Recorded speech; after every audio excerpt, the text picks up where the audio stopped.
clase de hoy entonces dijimos que lo que vamos a hablar es de los personajes de la fascia. Ahora sí les presento el PowerPoint.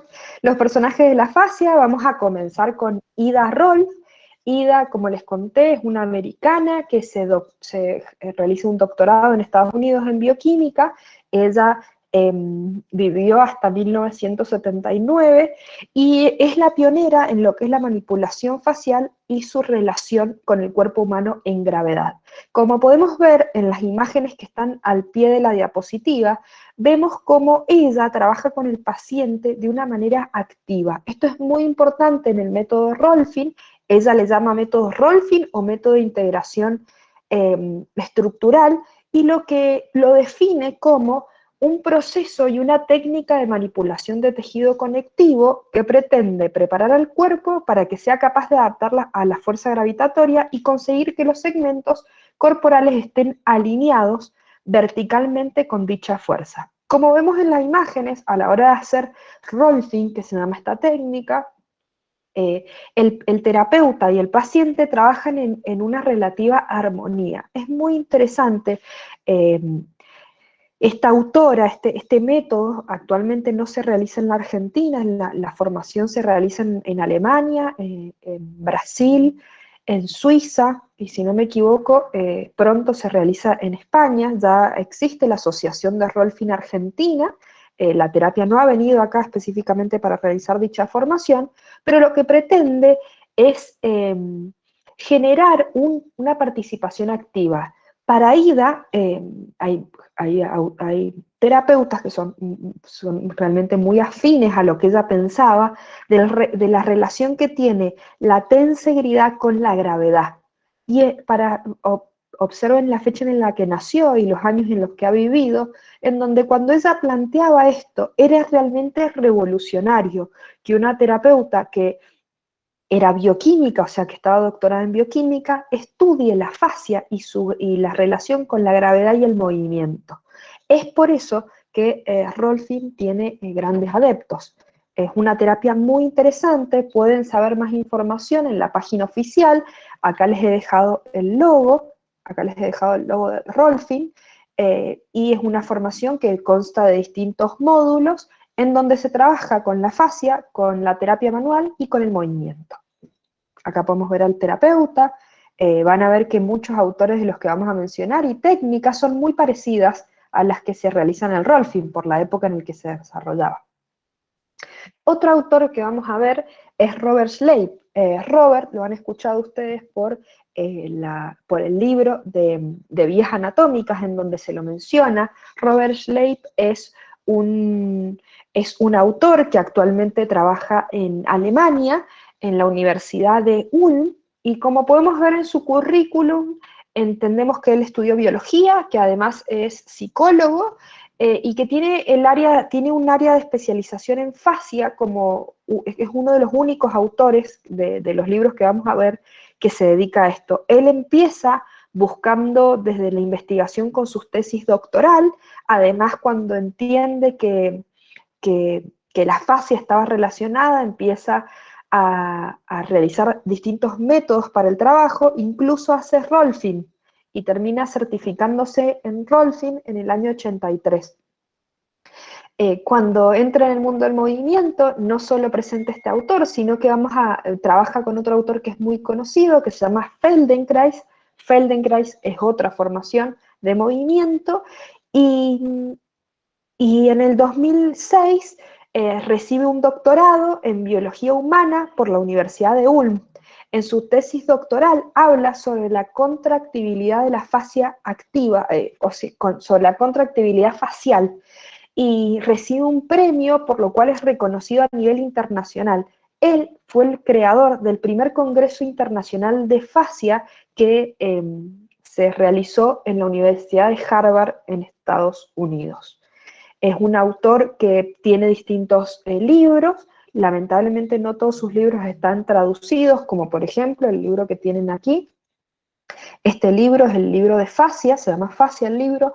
Es muy interesante, solamente está, no está en alemán y también está en inglés. La formación que él realiza es una formación que se llama Somatics, es su página, incluso este sería su sitio web, en donde tiene distintas formaciones. Robert Schlapp actualmente no trabaja de fisioterapeuta, es terapeuta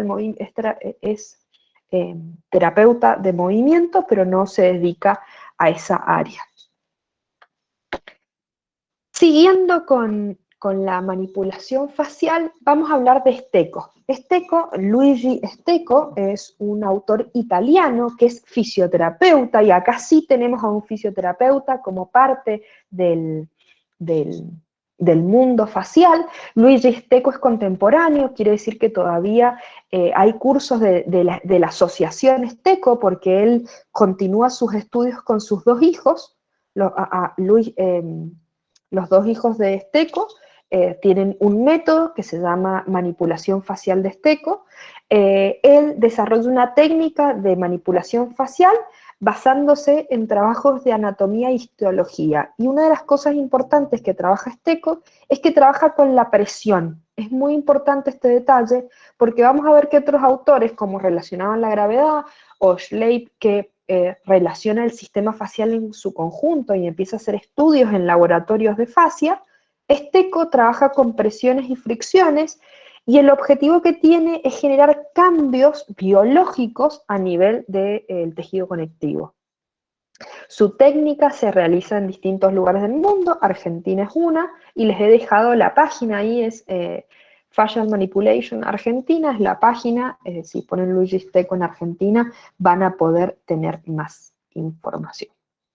Dicho esto, vamos a pasar al próximo autor, Thomas Myers. Thomas Myers es el autor de nuestro libro de cabecera para lo que es cadenas miofaciales.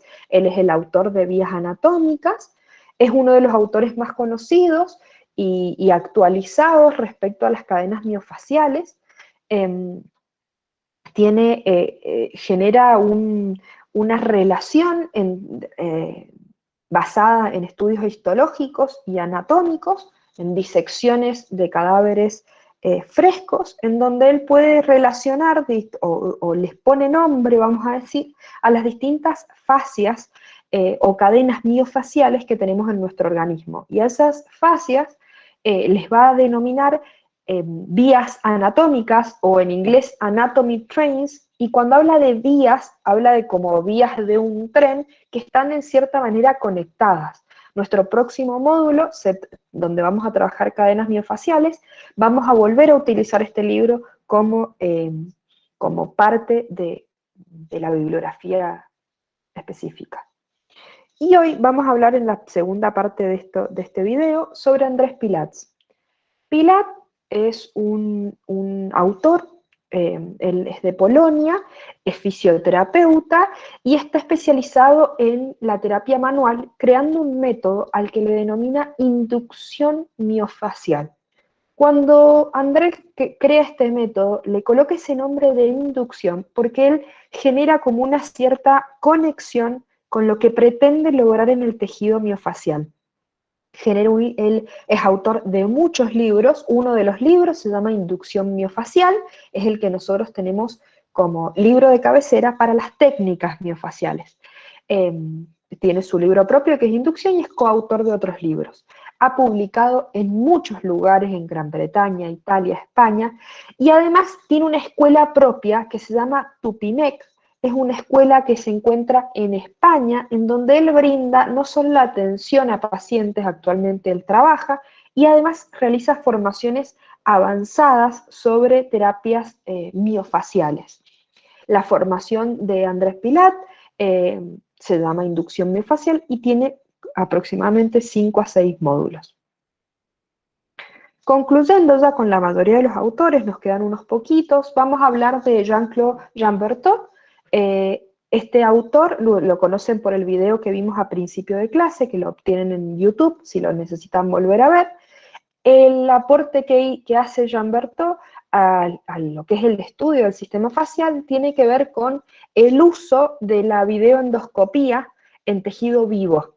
¿Sí? Entonces él demuestra de alguna manera o estudia el movimiento o la dinámica del sistema facial en el tejido vivo. Algunos videos que él tiene son Strolling Under the Skin, que es el que ustedes tienen, que es el de el que está traducido, y tiene otros como Skin Excursion, Mass Attitude, Interior Architectures, bueno, o lo que sea, Skins.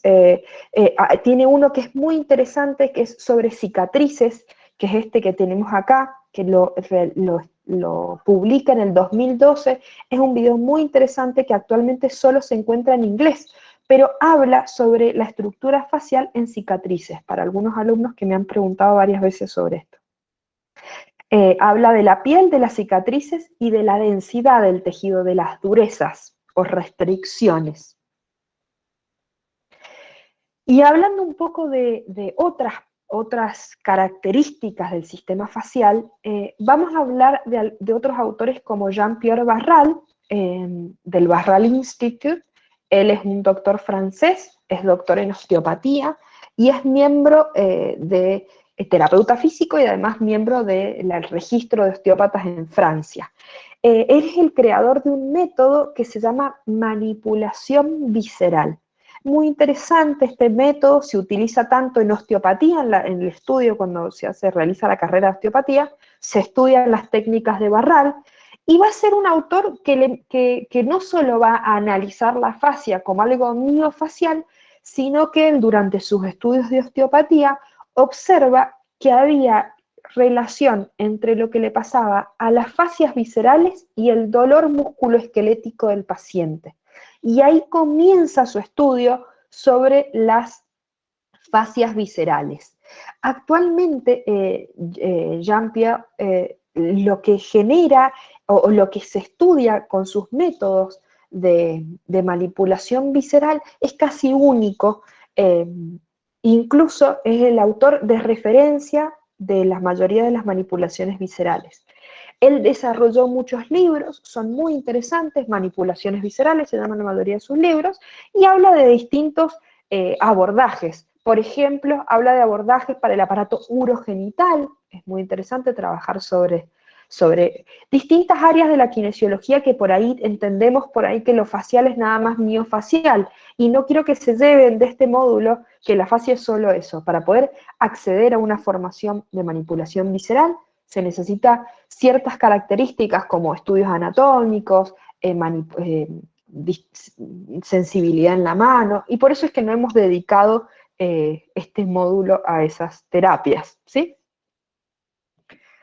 Y por último vamos a ver una colaboradora de estas técnicas, Viviana Badenes, ella es española, es fisioterapeuta y trabaja con un método que se llama integración de la estructura. Ella trabaja desde el cuerpo y tiene una forma de abordaje que ella le llama inteligencia corporal. ¿Y por qué le pone inteligencia? Porque no solo va a sumar a su terapia la parte corporal, sino que tiene un abordaje integral del paciente, desde sus actitudes, su psicología, su desarrollo personal. Es muy interesante, esta autora es disertante en los congresos de fascia porque tiene una visión completamente distinta de lo que es el sistema facial desde lo solamente anatómico o histológico, sino que le agrega a la terapia facial un componente fundamental que es la psicología del paciente. Ella también ha estudiado Rolfing, está graduada en eso, además ha viajado desde España a Estados Unidos para formarse en distintas técnicas, es fisioterapeuta en España y es una de las únicas fisioterapeutas que se dedica al movimiento y la inteligencia corporal. Por último, vamos a ver a John Abledger. El doctor Abledger ya falleció, pero el doctor Abledger tiene una fundación que se llama el Abledger Institute. Él es estadounidense, es doctor en medicina y osteopatía, además cirujano, investigador, profesor y escritor. Es un referente en el mundo de la terapia craniosacra. Muchas veces me han preguntado sobre la terapia craniosacra y yo siempre cuento que el autor de esta terapia, el generador de su estudio, fue Apledger. Las terapias de Apledger se utilizan tanto en técnicas específicas como la formación de Apledger o formación craniosacral, como también se estudian en las formaciones de osteopatía y otras terapias craniosacra. Es un reconocido investigador y, y bueno, y generó que podamos estudiar a través de los movimientos que tienen el cráneo, la columna y las membranas de tensión recíproca o meninges, generáramos una técnica específica. Su trabajo comenzó con estudios en niños, porque él tenía 4 hijos, y bueno, y empezó a trabajar con sus propios hijos sobre el tema, y cirujano, bueno, claramente ustedes ven que él era médico, osteópata, cirujano, bueno, realmente era un gran investigador, y así es como desarrolla su técnica. Por eso cuando por ahí uno habla de la terapia craniosacra como prácticamente no entendiéndola, hay que ponerla en contexto de lo que hablaba este autor y por ahí abrir un poco la cabeza frente a estas terapias que por ahí son un poco más difíciles de entender. Bueno, chicos, eso es todo por esta clase. Vamos a pasar a la segunda parte. Les voy a dar un recreíto y voy a cortar esta grabación.